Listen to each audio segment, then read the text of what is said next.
Discretion is expressed for the following program. If you are easily triggered or offended, please exercise caution while viewing this program, because the hosts really don't care. Warning, this show is not for children, and not for coworkers either.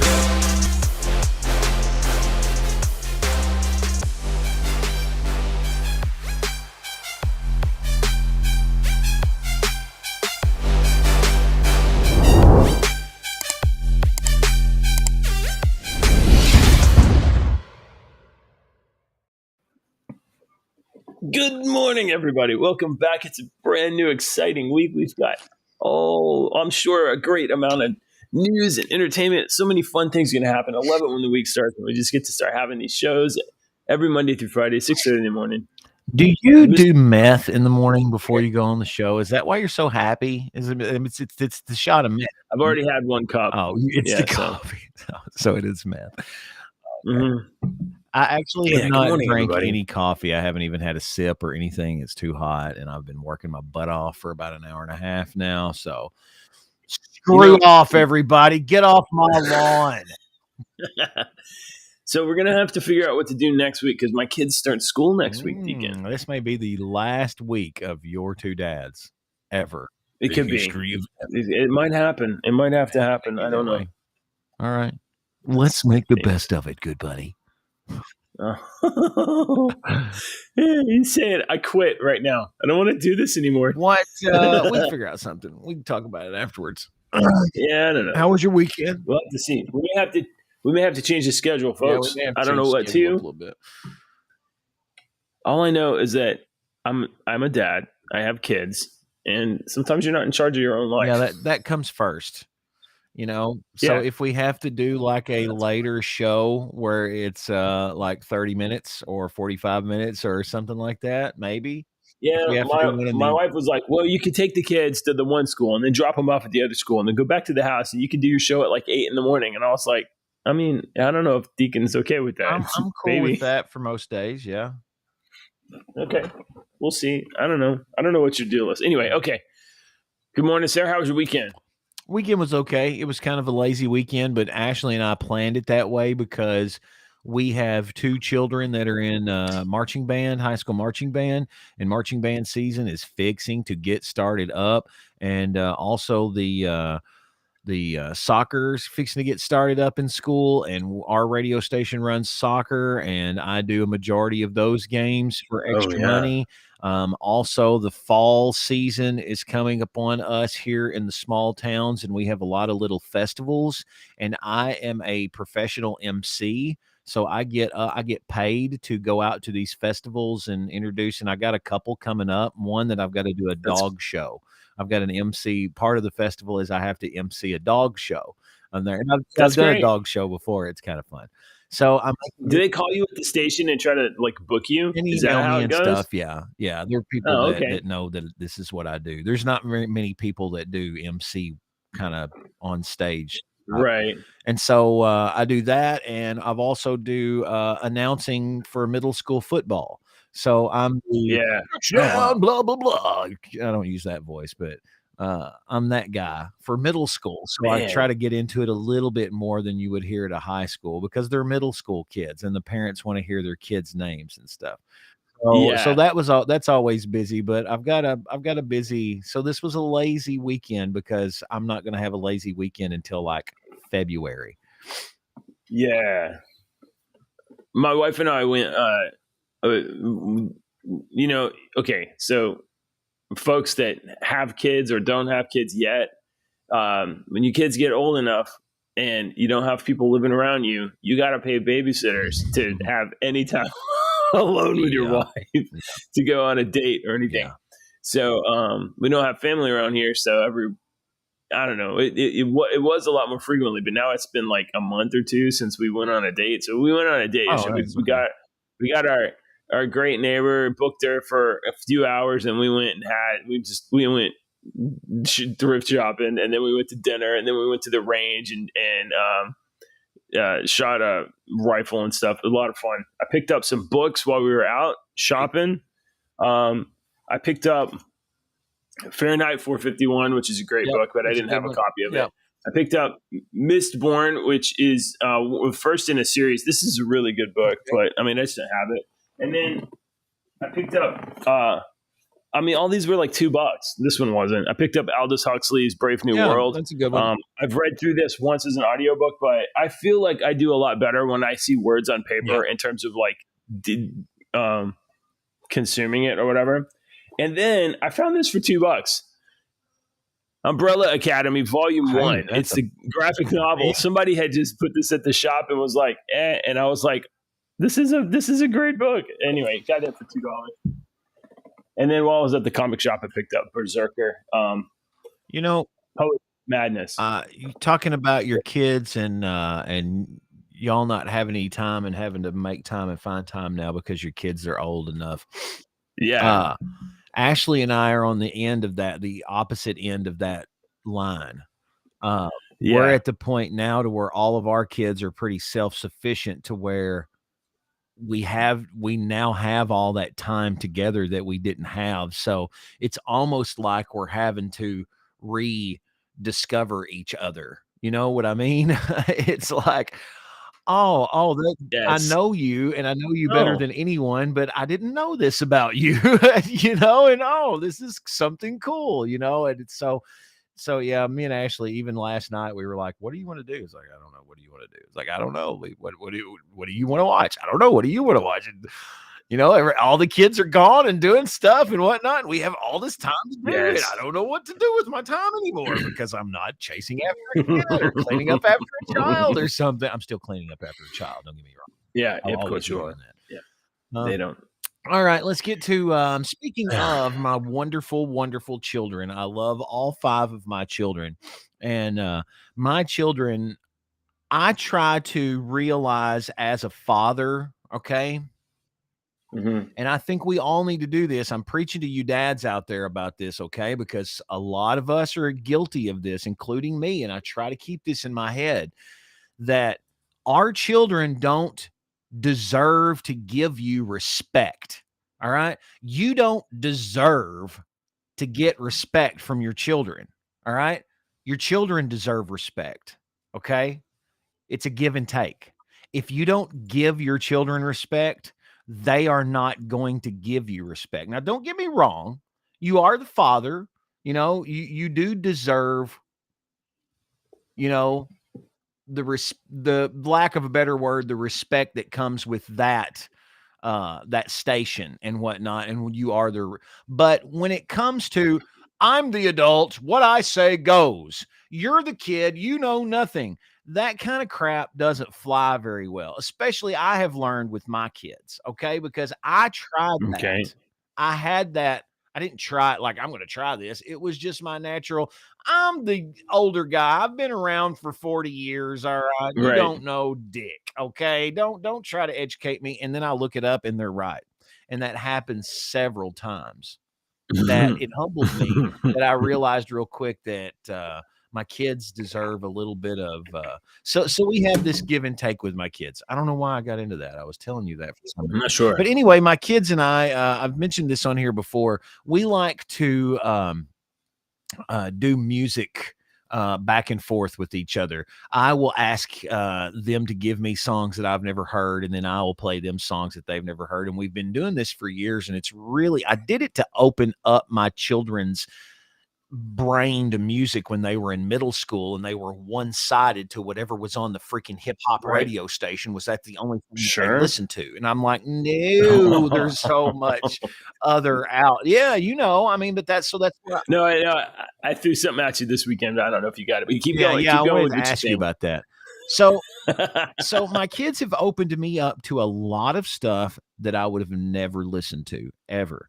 And this week, I'm going to play you some stuff that I would have never, an artist that I would have never, ever listened to. But my kids got me listening to this person, and I was like, oh, this is interesting. Are we doing this all week? Yeah. Stuff that they brought you, and that so I would never listened to ever. We're both going to have the, I didn't know about this. Yeah. Okay. So you will never probably ever have heard of this guy. You may have heard of this guy. All right. But this, I'm with it. This guy is a kid. He's a kid. He's a guy, but he's a kid. He's in his 20s. They played me some of his music, and I was like, oh, okay, you know, that's not bad. That's pop music. All right. And then and then we went down to Nashville. They were going to a concert to see this kid. And I was like, sure, I'll go to this concert to see this kid. This kid, let me put it in the let me put it. Yeah, I'm waiting for it. I'm eagerly anticipating. The kid's name is Charlie Puth. And you may have heard of Charlie Puth. He's a pretty big artist for several years now, but I know you don't listen to music. You don't listen to popular music. You probably have never heard of Charlie Puth. We are older males. The likelihood of us hearing about Charlie Puth is a lot less than other people, than like than Ashley and my kids and all them. All right. So we went down there. I listened to this kid and I'm like, holy crap.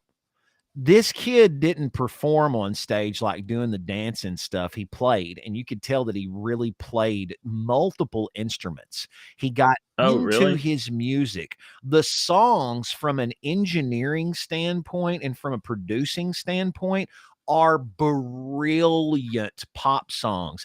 I would put any of these pop songs up against any other pop song in the history of pop songs, any other Michael Jackson, any other Lionel Richie, any of those other pop geniuses that put together those genius pop songs of the 70s, 80s, 90s. Charlie Puth is the genius of this era. He is on par with, in my opinion, he is on par with those producers and engineers of the upper echelon. Really? His musical ear is flippin' brilliant. Every one of these songs that I hear from him are brilliant. This song. So I'm hearing this song, Attention. This song, Attention, is it's got 1.6 or 1.5 billion freaking spins on Spotify, man. I love this freaking song. I listen to it all the freaking time. The album Voice Notes is really freaking good, man. There's some really good stuff on there. Hang on. Interesting. Let me pull up Voice Notes. I mean, I'm only hearing this one for the first time, so I'm. Oh yeah, I'll put and some I'm hearing more what you're saying. The Way I Am, Slow It Down, Change. Where's the other one? How Long? They're all really good. Even LA Girls was good. I really like this kid. He's got a great ear. If you listen to the song from the engineering standpoint, from how the song is structured and what goes into the sounds that go into the background and how he put the ambiance and stuff like that, it's genius. I'd put it up against any freaking pop song. I'd put his work up against any top tier engineer. Maybe it's better than I'm hearing, but like I'm hearing and I'm hearing like, you know, superficially, I guess, like it's competent, but I'm not hearing anything that has a hook that, like, you know, the songs that I remember from my youth, they always had like a hook in it somewhere where you could, like, you know, where the refrain was very catchy or something. The chorus, the hook. Oh, yeah. Get to it. I just didn't get to it. Yeah. It's got a very catchy hook. You just want attention. Yeah, he's good. Trust me. I mean, it's completely different than like I'm a metal guy. I've got Pink Floyd on my leg. I like Fish and hippie music and all this crap. I had a conversation about but I like all types of music, and this pop stuff is this is very good. This is really good stuff. Shit. All right, let's go. I'm running. Yeah, do you think? I threw some music at Deacon this weekend, but I didn't hear any feedback about it. I was kind of eager to see if he had any thoughts about old Bass and Pete. Oh, okay. Bass and Pete are amazing. All right, ladies and gentlemen, this is August. Is this? Oh, this is. I thought this was. What day is today? I really thought Deacon tricked me. The notes said 8/1. I believed it. Today's July 31st. July 31st. Who did that? What dumbass did that? No. I got tricked. Okay, today's title: is not there. That's it. That's the last week. Wow, Jeez. we're professionals this morning. Oh my God. I was playing Homeworld this weekend and I didn't spend enough time working on stuff. Today's title, it's after 46,000 years, the worm has turned. This, let me get this down. Come down. Get down here. Check this out, Deacon. Oh, I've already. Check it out. Don't think he found it. He found it and sent it to me. So I'm having him check it out again. Doomsday scenarios in my head. This is how you end the world, people. After 46,000 years, a worm found in Siberian permafrost was brought back to life and started having babies. This is the plot of The Thing, John Carpenter's Thing. You know, you dig some trash out of the ice and bring it back to life, and then it eats your entire camp. Scientists revived a 46,000-year-old worm that was living in Siberian permafrost. And when they brought it back to life, it started having babies. Small worms like this have the ability to shut down biological functions to survive. So it was like, oh, it's cold. I'm going to go to sleep. And it went to sleep for 46,000 years. It stopped metabolizing, like, I don't know, science. Did it science die? Stuff. I mean, I guess not. I don't know. If it's wow, that asks a whole new question. Yeah, it never died. It just got frozen, and then while it was frozen, it shut down its own metabolism, including the EMTs and those people say, the medical people say, you're not dead until you're warm and dead.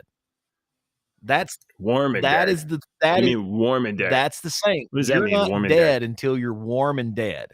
If you're cold and don't have a pulse and dead, there's a chance that you can be brought back. Oh, you mean like hypothermia? No. Or do you mean look that up. That's a saying. I've never heard that saying. You're not, because it doesn't make any sense. Yeah. They have to warm you up. You're not officially dead until you're warm, until your body is up to a normal whatever temperature, and then you don't have a pulse. If your body is like at freaking 65 degrees and you don't have a pulse, they have to warm you up and then try to make sure. They can't just be like, well, he's frozen, he's dead. No. They have to warm you up. This is intended for like the hypothermia, drastic cold type scenarios. We're talking about a frozen worm. Oh yeah. Okay. All right.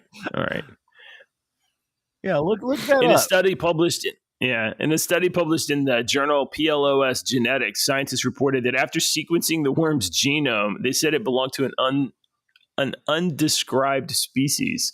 So it's not only like that's great, dug out of the earth and brought back to life. We don't even know what it is. I love scientists. They're so brilliant. Science. Let's see. I don't know. I mean, it is just a worm. Until it turns. It's just a worm. Meanwhile, until it turns out to be like a zombie virus carrying like fungus thing that drives around your body like a rented car. Oh my God. Oh, just a worm. Who do I know? I'm just a worm. I think we really got to reconsider just putting walls up around our country again and just like, hey, you guys do science out there, but we do have strong walls and border crossing. Check that stuff a lot. I mean, somebody is going to frozen killer brain worms can't get in. Not just worms, but like it's not just worms. It's like people are just dig stuff up and bring it back to life, and then like in a few years, like people won't be paying attention to where these worms are, and they'll be in somebody's bag, and then they'll be in Alabama. Sweetie, if you thinking some scientists digging up some ice worms and accidentally thawing them and them coming back to life is the worst thing that these scientists are doing, please don't look at anything else on the internet today. Okay, no more internets for you. I think we have Yeah. Man, the Thing Wouldn't is that be that's cool though? literally the plot of the Thing. Okay, so wouldn't that be cool though if the worms, if 46,000-year-old worms do come back to life? What are these? What are the pros? And I mean, we already know the cons. We've been making jokes about the cons, and we all have doomsday Right. cons. But what are the pros of this? What if this worm has something inside it that died off, some sort of Right. something molecule, something that died off 20,000 years ago that we didn't know about, and it still has Okay. it, and it can cure fucking leukemia. I'm just Sure. hypothetically throwing out some words. Maybe you can have some worm salad, and then No, I'm being you get the serious. traits of being. I mean, I don't know that. Like, if you take like all that evolution, theory and all of that, like as gospel, then whatever died off like 20,000 years ago is like a vestigial thing of of life. So maybe it doesn't matter. I don't know. Throwing that shit out the window. What if? I mean, Right. considering that we make pharmaceutical drugs and little pills out of Right. shit all the time. I mean, they, and shit in nature. They're Yeah, trying yeah, to yeah, figure yeah. out the Organic duck-billed stuff and platypus metal, stuff. yeah. So what's to say that might be something that they Maybe. Let's eat it and find out. You try it first, and then if you don't, No, that's you the don't make a scientist's face- job. Scientist's job. I'll take a bite. We You don't definitely make a have. Yeah. You got to eat it. With Don't tell my wife I'm you eating got to this. eat it with a straight face, and if you don't make a face, I'll take a bite too. All right. Let's see. I think we have a what's this? I think we have a plan B though. If it goes wrong, this is the plan Yeah, B. we're making androids. And just burn that shit up. All right. Yeah, I know. Man, I love that movie so much. I can't wait till my kids are old enough to watch The Thing. And I'm going to look forward to it for literally like probably 11 years, 12 years. And then be like, girls, let's watch The Thing. And they're going to suffer through this. And then they're going to be like, why? That's what I was Why fixing to did say. you make me Do you know what? You know what happens? Let me tell you. This is from a dad experience right here. That you're like, oh, child, here is something that I love. And Let me cherish share. from my youth that has Yes. changed the way that I feel about the world. And And they'll be society. like, I want to garbage. share this with you because I enjoy it so much. And they're like, you're stupid. This is stupid. Every time. Morning, David. Yeah. Except for D&D. My kids have picked up D&D, and that was I think Oh, a my couple of my God. kids initially picked it up to try to humor me, and then they ended up liking it. Yeah. There's so many things I like, but there's a few things in this world that I love. I love The Thing. There's a few things like that. And I'm gonna be like, look at this. And they're gonna be like, that is trash. I don't want to see it. I want to look at whatever bleep blah bloop is on my phone. See this okay, so there was a huge drum show this weekend in Nashville that I didn't get to go to. My brother and I were supposed to go to, and we didn't get to. I couldn't go, but he took his son and my nephew. And my nephew's 10, and he has no interest in drums. And me and my brother are drummers. My brother's a professional drummer. He gets paid to do it.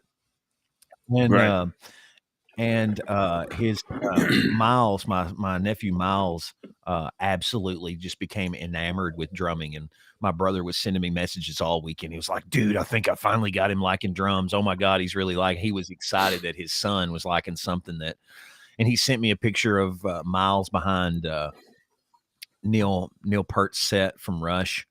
And it was cool. He was like, Miles don't even realize. So it's cool to have your kids like Rush. Yeah. No, that's what, Yeah. No, that's the thing. Like, if you can get your kids to care about one thing that you cared about, like congratulations, embrace that. because and if you can't embrace something that they like, yeah. Oh yeah. it's hard to do. Well, I'm not going to tell you how much I've played with Barbie and a bunch of other stuff in there. I've seen every freaking Barbie episode on Netflix yeah. like 20 times. I can tell you Yeah. every word. Yes. Right now, and we always have this difficult thing of letting fun shows for them to watch because a lot of the modern content is like, Well, there's some. you know what? That's going to lead us. Yeah, but so they wanted to watch Smurfs, and I was like, Smurfs, okay. And I went and I found Smurfs from 1981, and they were like, they watched a couple episodes, and they liked it, and they were like, not this, the movie. And I'm like, the movie? What are you talking about? The movie? Apparently, there's like a there's a couple movies. They're the movies are cute.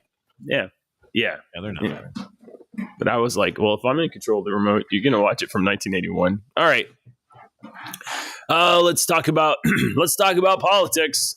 Yeah, let's do that. Yay, that's my favorite topic. Hey, speaking of family stuff, though, it's always important to acknowledge your family, Deacon. I know that. So yeah, I've heard that I'm like, if you have, let's say, like a granddaughter that your whore son had out of wedlock.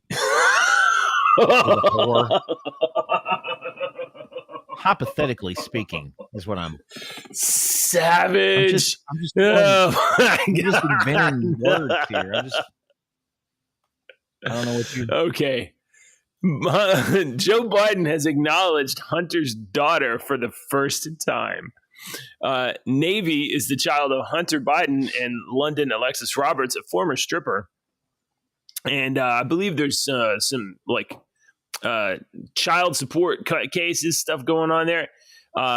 And finally, after it's been, he's been our president for a while, a couple of years now, but they would always talk about their 6 grandchildren. And President Joe Biden acknowledged his 7th grandchild for the first time on Friday, issuing a statement to People magazine, asserting that his son Hunter was working to build a relationship with 4-year-old Navy Joan Roberts. Okay. Here's the quote. Okay. Oh, no, go ahead. I want you to finish, and then I'm going to run you through a scenario. Okay. Our son Hunter and Navy's mother, London, are working together to foster a relationship that is in the best interest of their daughter, preserving her privacy as much as possible going forward. This is not a political issue. It's a family matter. Jill and I only want what is best for all of our grandchildren, including Navy. Okay. All right. Let me just run you through this scenario real quick, JJ. Okay. Please do. You're inside the meeting room of the Joe Biden electoral reelection campaign. These are all the people in this war room. And they're having a meeting. Right. All right. We've got Joe Biden. He's not doing real good with this war crap. People are getting mad about him over that. Right. Let's name out all the things, all the negative things. Hunter will not stay out of the freaking news. Okay. It's cocaine in the White House. Joe Biden's mumbling all over these his numbers are low.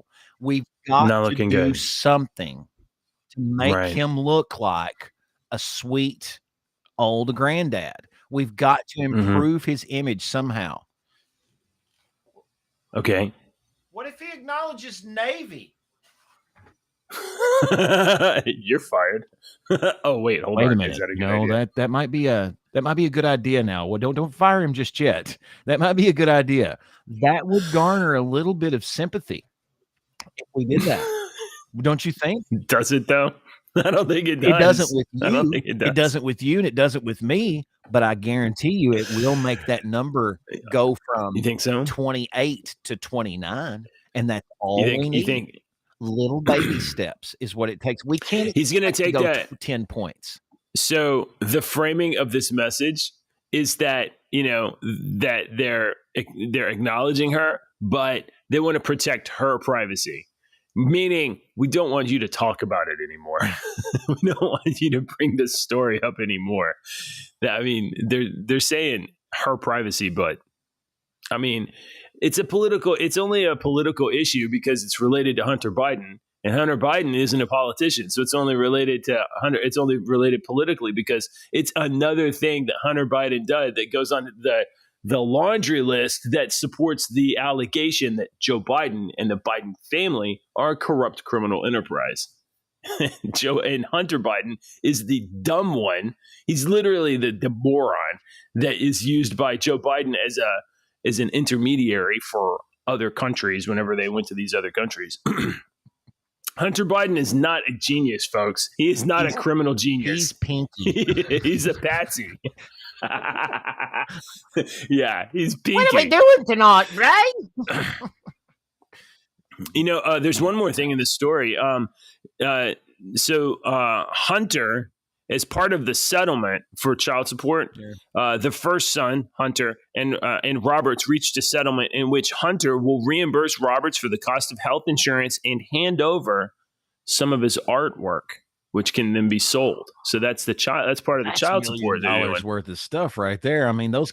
So Hunter Biden's handed over some coloring book pages. Is that what you're getting? Some paintings, some finger paintings. Yeah. Look at your tree, mommy. They were $1 million last week when a Democratic super donor that wanted to get a position on a committee, they paid $1 million for it.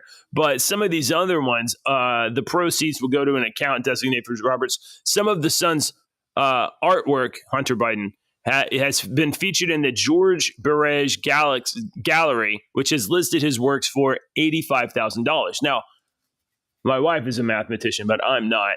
But $85,000 is not $1 million, which makes me wonder, why did the Democratic super donor pay $1 million for an $85,000 painting?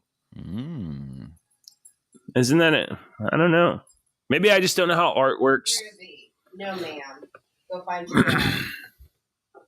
My dog wants to play. All right. Let's see. What else we have? She's trying to do yoga. Leave her alone.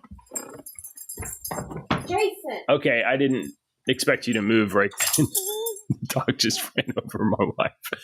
All right, folks. Let's see. Kamala Harris is in the news. Let's see.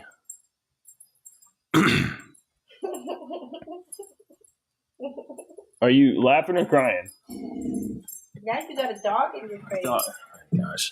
All right. You throw it once, you have to throw it. Yeah, I know. Here, go over there. Don't run over her. Kamala Harris says that most Americans cannot afford a $400 surprise expense and gets called out on Twitter. Let's see what's going on here. This is from Resist the Mainstream. Vice President Kamala Harris received flack on social media after she claimed that most Americans would go bankrupt over an unexpected $400 expense while lamenting how difficult it is for women to get abortions. On Friday, Harris was speaking in Iowa at a moderated discussion on abortion, during which she spoke at length about how women in Iowa will endure economic hardship to travel to another state for a legal abortion now that Roe v. Wade has been overturned. Quote, if she is a single parent, she's going to have to be able to pay for that childcare. She's going to lose time for work. Maybe she has paid family leave. Maybe she doesn't. Maybe she has paid sick leave. Maybe she doesn't. She will be able to pay for her, will have to be able to pay for her plane, train, bus, gas. Most Americans are a $400 unexpected expense away from bankruptcy. To which Tim Scott said on Twitter, yeah, that's called Bidenomics. It's a problem.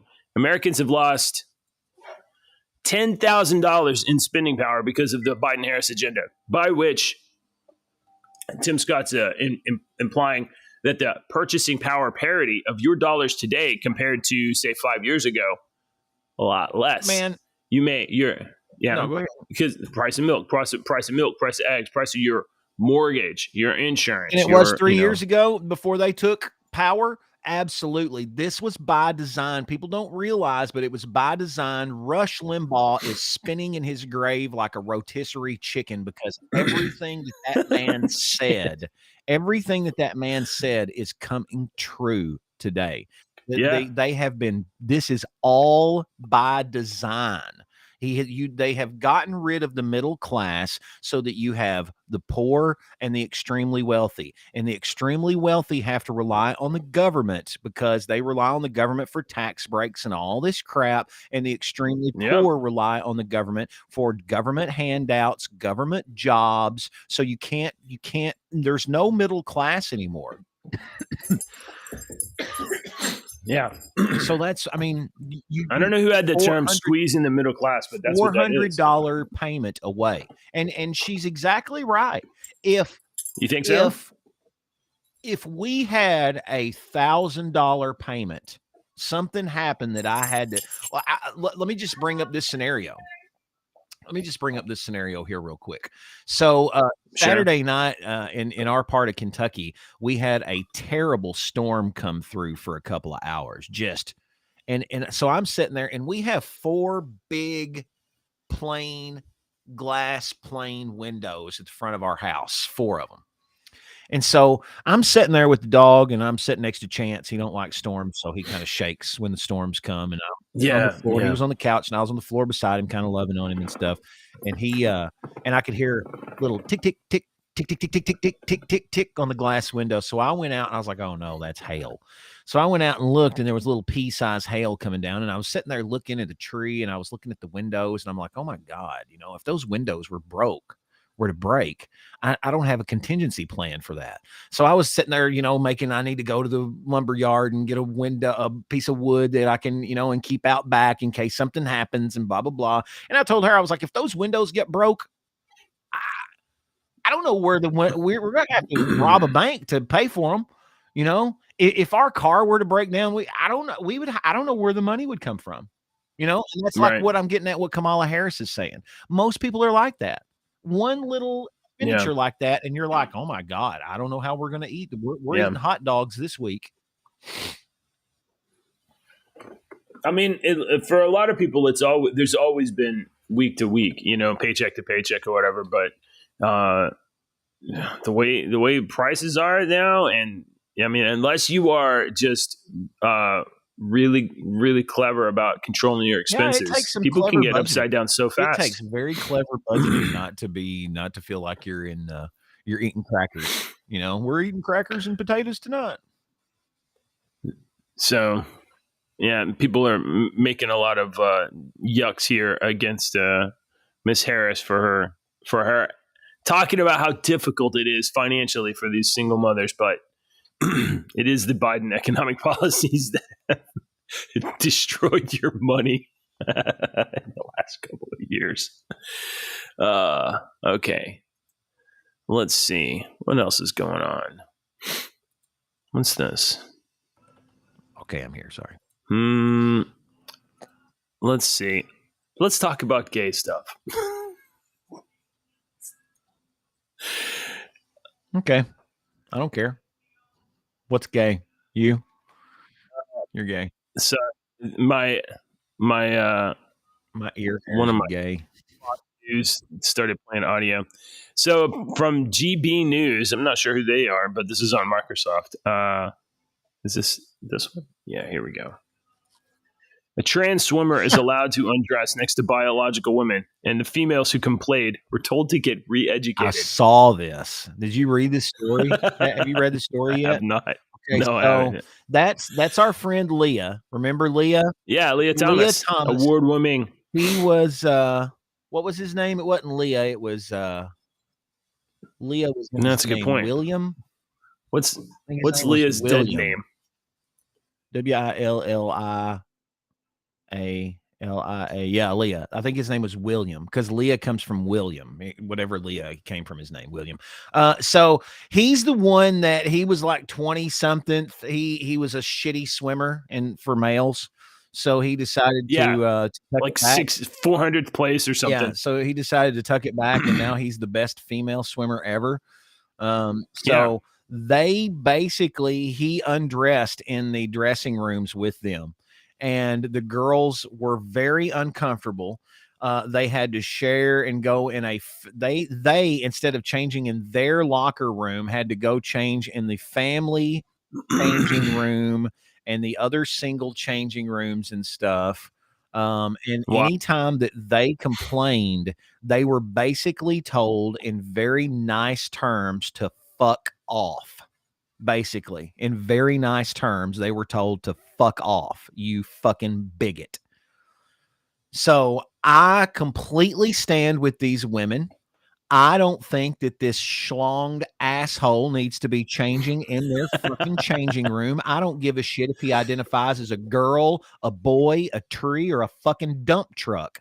You don't need to be changing in the girls' changing rooms. And if that shit ever happened in a changing room with one of my daughters, I wouldn't be sitting here doing the show because my ass would probably be sitting in a jail cell somewhere for beating the fuck and ripping a dick off of some motherfucker. He don't want his dick so bad, I'll cut it off for you. Wow. I'm not kidding. You got daughters. Service Just offered. wait. Yeah, no. Oh, I'm hoping to get this issue resolved before they have to deal with this. You know, I mean, we talk about it all the time.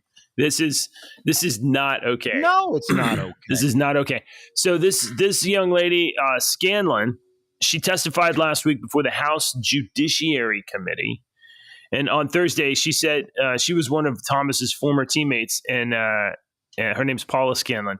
She said, "My teammates and I were forced to undress in the presence of Leah, a 6'4" tall biological male with fully intact male genitalia. My name's Leah. Oh, I feel pretty today. I feel pretty. Oh, so pretty. 18 times a week they had to change in the same room as her. 18 times a week. Not one off on a competition. Every single day. That's crazy. That's nuts. No. Some girls opted to change, bathroom stalls and family bathroom. But those girls shouldn't have to do that. That Right. motherfucker should have to do that. You go change Absolutely. in the family bathroom. Go. There's only two genders. YouTube, there are only two genders, males and females. However, there's a lot of types of people, including crazy and not crazy. Since we're gonna get banned on YouTube, can I start talking about COVID real quick? Dysphoria is mental illness. If you are a boy that thinks you're a girl, your brain is broken a little bit, maybe a lot of bit. It's not right. You're I'll tell you that. bigot. No, I'm a father of girls, and you're going to keep your fucking dicks out of my girls' bathrooms. That's what's going to happen. I think you're a hateful bigot, and I'm not listening to you anymore. Here's the thing. I'm not hateful because I couldn't give one fuck about your tucking your dick in your pants or whatever the fuck you're doing. Just stay the fuck out of my girls' bathrooms. Yeah. How's that hateful? Trying to protect my kids. Somebody should have protected you. And they didn't. Now your brain's broke. You got broke brain. Moving on. Too bad that you didn't have a parent Talk that about- gave a shit about you. Do you think that might be? Do you think that might be a Yes. part of maybe the Yes. problem? Yes. I wonder how many of these trans individuals have Yes. a parent that actually gave two shits about them when they were kids. I'm not talking about a parent that gives a shit about them now. I'm talking about Right. a parent that gave a shit about them when they were kids and not Yeah, looking down no. at the phone. Here's some of what happened. Here's some of what happened. Oh, hey. Oh, you want to play with my phone? Okay, here's my phone. Go watch whatever you want on YouTube. Yeah. Just leave me alone so that I can do some other stuff. Yeah. That's what happened. You're A exactly bunch of it. All right. And here is some news that isn't perverse. The Boy Scout leaders have invited LGBTQ advocates to Jamboree Camp. Hold on. I'm going to reframe my intro there. Here's some more awful news. Boy Scout leaders of America have invited LGBT propagandists to come to their Jamboree and tell their Boy Scouts how important it is to rainbow shit. The Well, that's Boy the Scouts last time that's the last time I ever advocate for the Boy Scouts of America anymore. yeah, for real. There is an It's alternative. kind of iffy anyway, but Yeah, there's an alternative organization they talk about in the story. The Boy Scouts of America Scouting Organization is inviting LGBTQ advocacy at its national Jamboree camp in West Virginia. The advocacy was applauded by LGBTQ advocate Mike DeSocio in the Washington Post. good for him. Quote, there is value in this type of place. It's becoming one where any kid of any race or gender or sexual orientation can feels at home. I was in the Boy Scouts. We didn't talk about this shit when I I was in under Boy the Scouts. impression that a kid that's gay or bisexual or was having weird feelings. I didn't feel like that was fucking addressed in the Boy Scouts. But the fuck does that have to do with starting a fire or getting that's what I was getting at. Getting what the fuck does that have to do with the shit? fucking Boy Scouts? It doesn't have shit to do with camping. I mean, it shouldn't. It shouldn't. It shouldn't have shit to do with camping, unfortunately. Damn. I was never in the Boy Scouts. I think I was in the Boy Scouts when I was little, but that just wasn't my thing. I'm not a fucking Boy Scout. Sorry. My kid, Alex, was for a little bit, but our Boy Scouts was ran by a narcissistic woman whose child sucked at everything but always won everything. Amazing. That's a coincidence. We got pissed off and I got into it, or I didn't get into it. The parents got into it with her over a derby, the Pinewood Derby. Her son lost like 4 times in a row, but yet he won the grand champion. It was yeah. That's amazing. We just quit. We're just like, I'm not doing this shit anymore. Yeah. So back in 2013, 40,000 Boy Scouts went to the 2013 National Jamboree. It's 2023, and there's only 15,000. And it's probably because the Boy Scouts is a hateful organization, and they need to re-educate, right? And that's why 25,000 less scouts are going this year than last year. So let's get that LGBTQ advocacy in there for sure. They could be trying to dismantle the scouts from inside.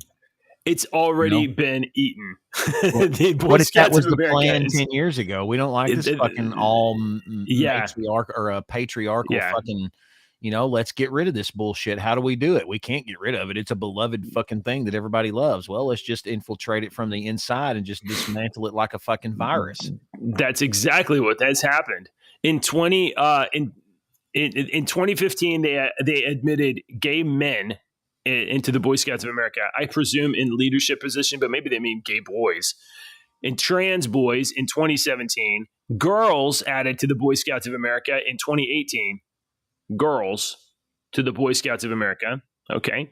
And then, oh my gosh, there were a bunch of sexual abuse claims in the Boy Scouts of America.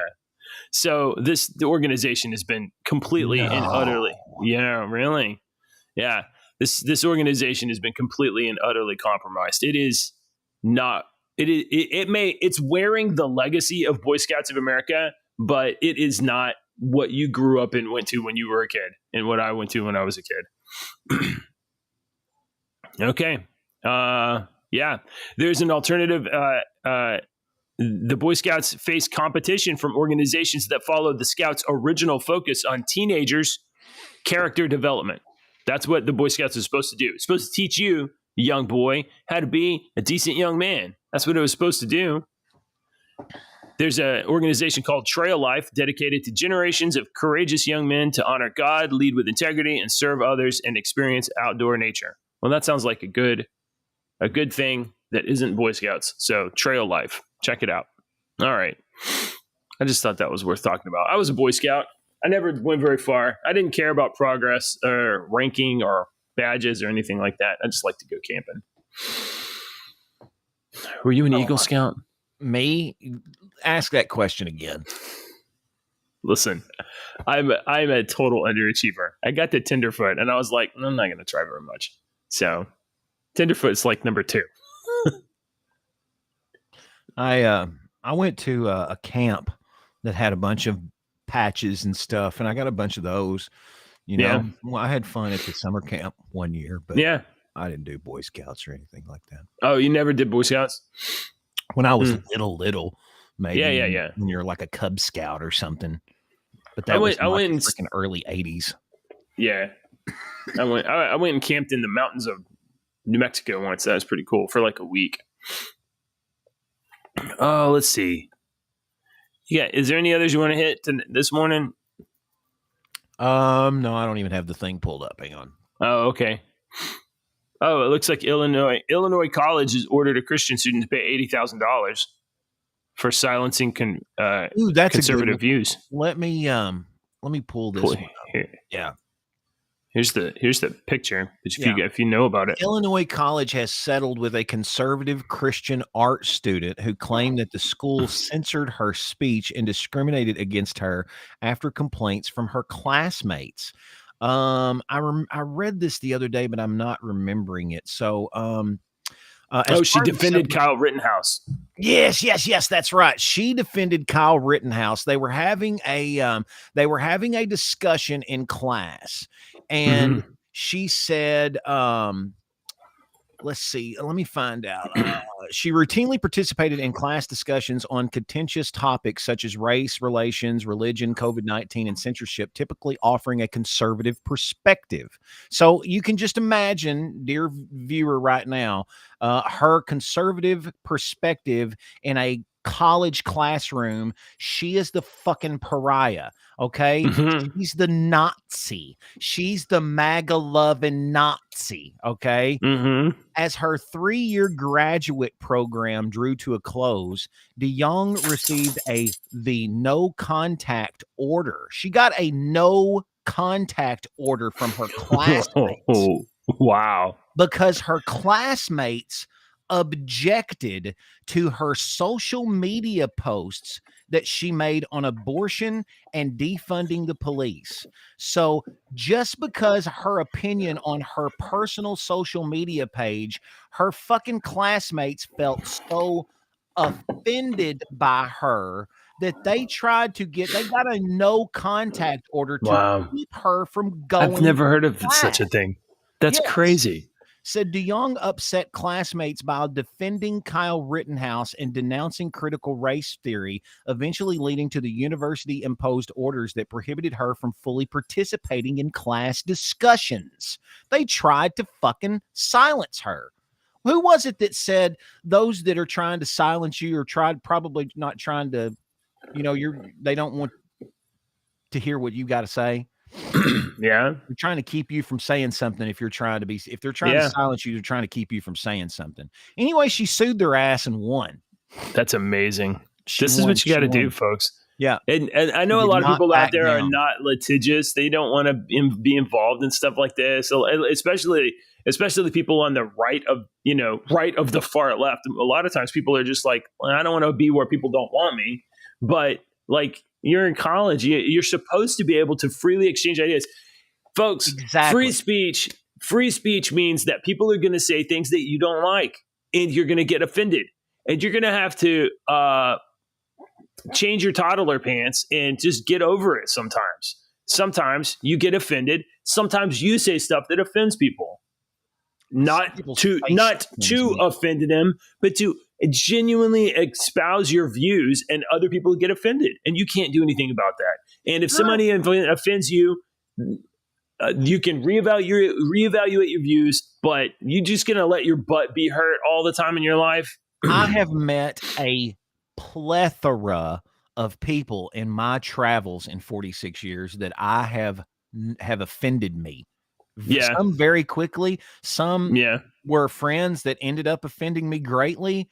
But you know what I do every time with those people that have offended me? I don't see them anymore. Right. I don't bother with them anymore. I cut them out of my life. And that's what I mean. I agree. You shouldn't stay away from. This is what the colleges have been doing to our kids for years. All right. And it's indoctrination. It's a part of the indoctrination. And it takes people like DeYoung here, this Maggie DeYoung, to stand up for herself. Fight back. And not everybody has the balls to do that.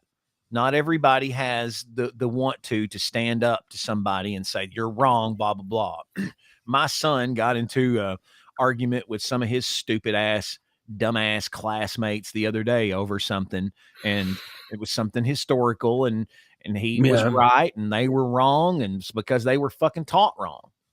I'm sorry. That's just what it is. That's what I believe. And so the people are like, oh, how come all of them are right and only, all of us are wrong and only you are right? Well, because all of you listened to this one fucking guy that told you to believe him, and y'all all believed him like a bunch of fucking sheep. That's why I'm the only one that's right. All of you are wrong because all of you are bad. All up off the fucking cliff, you bunch of lemmings. Jesus Christ, don't give me that. How come I'm right? All right. Wow. It's a good thing that Dijon didn't have a guy changing in her bathroom every day. She might not have had the courage to stand up to these people. She might not have. I don't have any more weird. Wait a minute. Let me see. I think I might have a weird. I was out of stories. You got any another one? I save some of my little private servers sometimes when I come across them. No, I have I have one that I saved for my son Alex. The Avatar: The Last Airbender has announced a new series starring Uncle Iroh. So what? Wait, and this is not the other series that they were doing. This is something else because they were doing like Avatar. Weren't they doing Avatar? Like, yeah, they're doing a live action, but the world of Avatar: The Last Airbender is ready to get a little bit bigger. Let's see, from Avatar: The Last Airbender, The Bounty Hunter and the Tea Brewer, a graphic novel about Iroh and Jin. Oh, okay. So that's the Avatar, they're doing they are okay. So originally it was Avatar: The Last Airbender, where Aang was like a little 10-year-old boy, right? Yeah, or 300-year-old boy, something like that. I don't know exactly how that works. Right, you're right. And then after that, there was a different series I didn't watch called The Legend of Korra, I think, which is his friend Korra became the next. No, I got that wrong. When an airbender dies, as soon as the airbender dies, the next one's born. Right. Like that minute. So Korra was born when Aang died. Korra was born. Oh, that wasn't her friend. That was his friend. That was. Oh, okay. No, that's Katara. I never watched it. I thought Aang ended up marrying Katara. They had children. They flourished, and they tell about it in Korra. Korra is not that good of a show. Not as good as Avatar. All right, it's not. Okay, so they're doing a new show, and it's not the book you're talking about. They're doing a new show where Aang is older in life, where he's like an adult. It's the adventures of Aang, Katara, Sokka, and Zuko as they're older. Yes, they're doing another show. Older. Yeah, based on that. They're in their 20s or something like that. But they are doing the live action remake on Netflix too.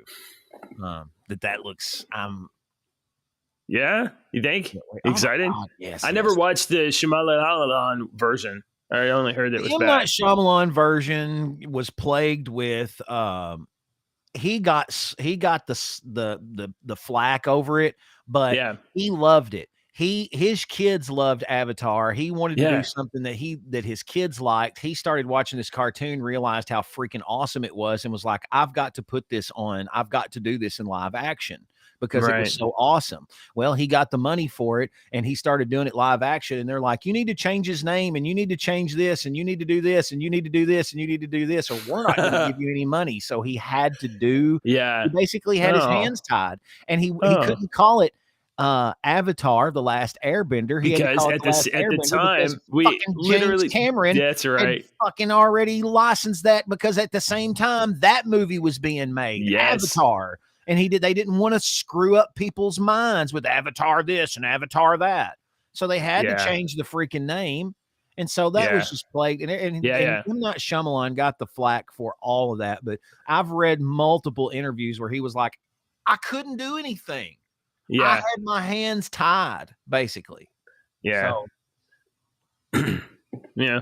I mean, I really liked that cartoon. And that was probably like 20 years ago, close to. Brilliant cartoon. Yeah. Brilliant cartoon. All right. One of the best.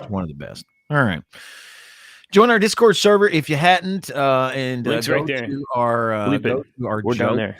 Channel. If you go to our jokes channel. I got a joke for you, Deacon. Okay, I haven't even seen. Oh, Sinister Minister posted a really funny little meme in there, or a little video in there that my kids showed me all the time when it came out. It's cute. Can I play it on the air? Oh, sure. Okay. Can you? Yeah, watch. Oh, there you go. All right, tell your joke.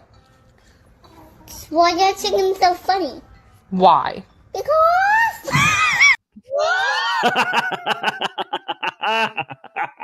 All right, tell your joke. Why are you singing so funny? Why?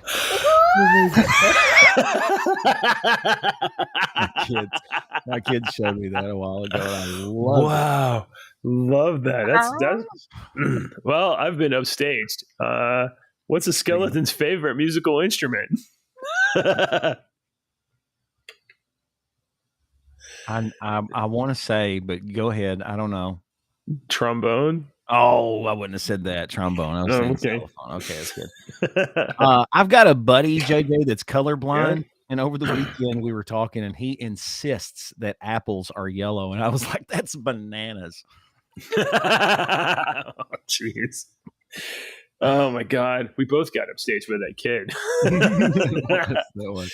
All right. Thanks for joining us this morning. And we'll be back tomorrow at 6:30, and we'll talk about next week later. Bye, everybody.